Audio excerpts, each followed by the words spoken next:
Good afternoon, mine explorers. Tom and Julie here. We are in Frisco, Utah at the charcoal kilns. They're up this way. We'll go up there in a second. Julie's over here by a, I don't know if it's a smelter. I'm not a smelter expert. Let's go around this side. It looks like it had a blower and some electrical controls on it. And I don't really know how smelters work that much. Obviously this is a burner. Let's go around the other side. There was an old shack over here. Oh, there's a lizard. Let's go look at the lizard.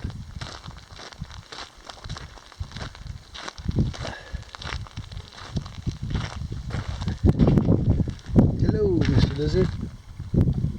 Boy, you're almost tame. I think I can pick you up.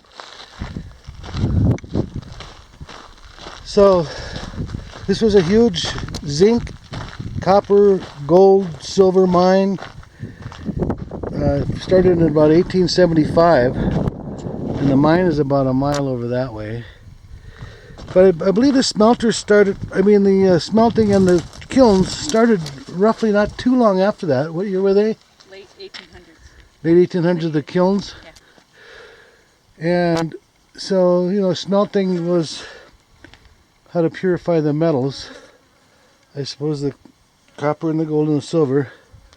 So let's walk over and we'll look at the actual kilns, like the beehive ovens, where they would take wood and stack it in there in such a manner where it got very little oxygen, and they would let it smolder for a certain amount of time until it was all carbonized, I guess is how it works, and turned into charcoal, and then they would burn it in these smelters.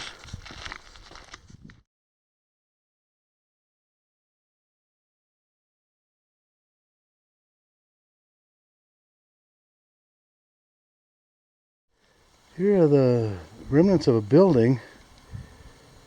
I don't exactly know what it was for.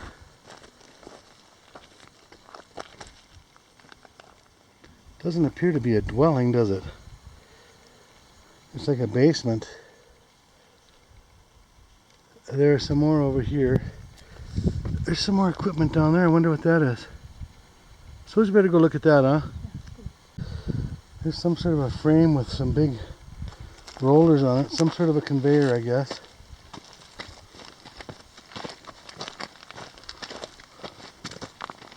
Kind of hiding in the weeds now. A couple other big items here.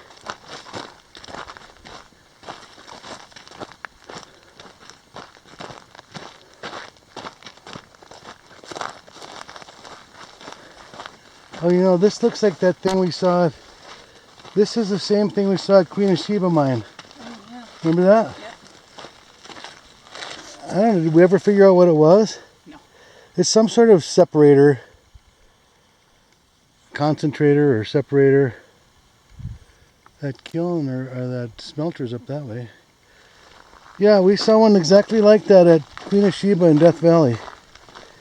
And then this thing, I don't know what this is either. What is that?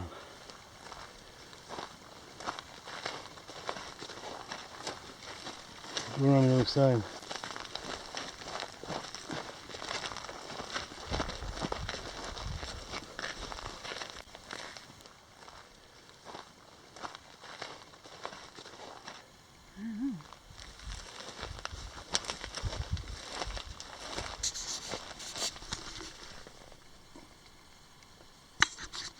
So here's a label on one of these tubes or whatever this is. That's solid. maybe not completely solid, but it says Booth flotation machine. So apparently that's what it is. Don't know how that works, but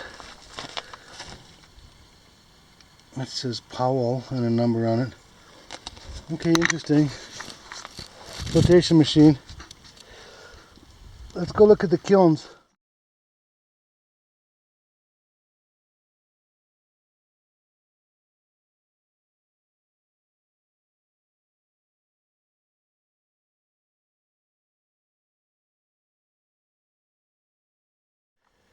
We are inside one of these big kilns. It's made out of rocks and mortar and shaped like a big cone. This one has a large hole in it. I'm not sure if it's supposed to. It smells like charcoal. They're probably 20 feet high to the peak up there. And I can pace this up here. 2, 3, 4, 6, 7. At least 20 feet across diameter. And look at it's almost glazed how they, or else that's creosote that's built up. That's pretty neat doing that. Let's go look at a couple of the other ones. Those are little holes. Yeah, those little holes down below are supposed to be there. Those gotta be air holes. They try to control the air. They pack these full of wood, plumb full of wood, and reduce or control the amount of air. They probably plug this door up. And I don't think that hole is supposed to be there. Otherwise you couldn't control the air. But they just let that stuff smolder in there. Some of these are a little damaged. I'm not sure why. I guess since the 1870s their time has taken its toll on them. This one looks pretty intact here. This is another fairly big one. Let's see if this has that hole in it. Oh, this one has a hole too, so I guess that hole is supposed to be there. And once again, it has air holes along the bottom here, as you can see. I guess that big hole at the top acts like a chimney. Pretty neat. This one isn't as charred as that other one is. This one has a little bigger hole.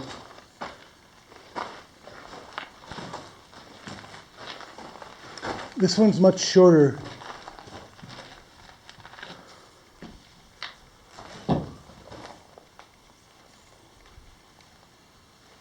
This one is pretty much the whole top is caved.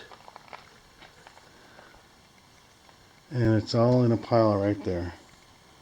They're very jagged rocks. The rocks don't look like they were cut or anything. They're just stacked and filled in there. You can see this arch, how they made this. You know how strong an arch is. You pull this one out right here and the whole thing comes down.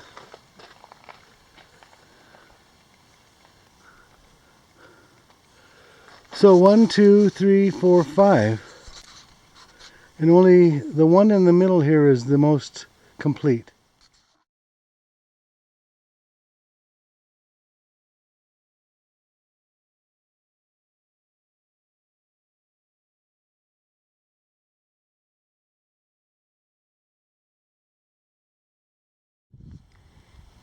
Here's another remnants of a rock structure. Looks like a residence. Pretty neat. Nice big window.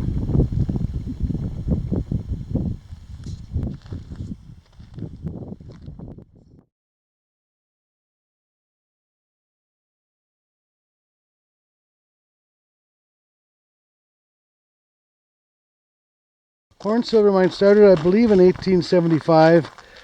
By about 1885, it had produced $60 million worth of zinc, copper, silver, gold, and I think that's it. And it had a very large pit.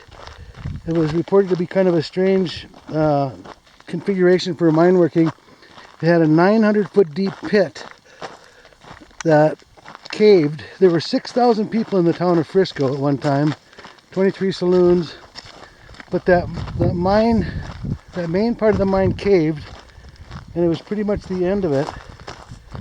And everybody left and moved on to the next bonanza. There's the remains of something else over here. Another structure of some sort. And then here, this is probably smelter parts. You know, a big chimney of some sort. This might have been another smelter, I don't know. I'm not a smelting expert.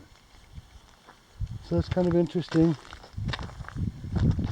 There's a lot of stuff laying around. There's another big piece of steel laying down there. Alright, well, that's time to move on. Thanks for watching, you guys. We'll see you next time once we find something else interesting out here in Utah.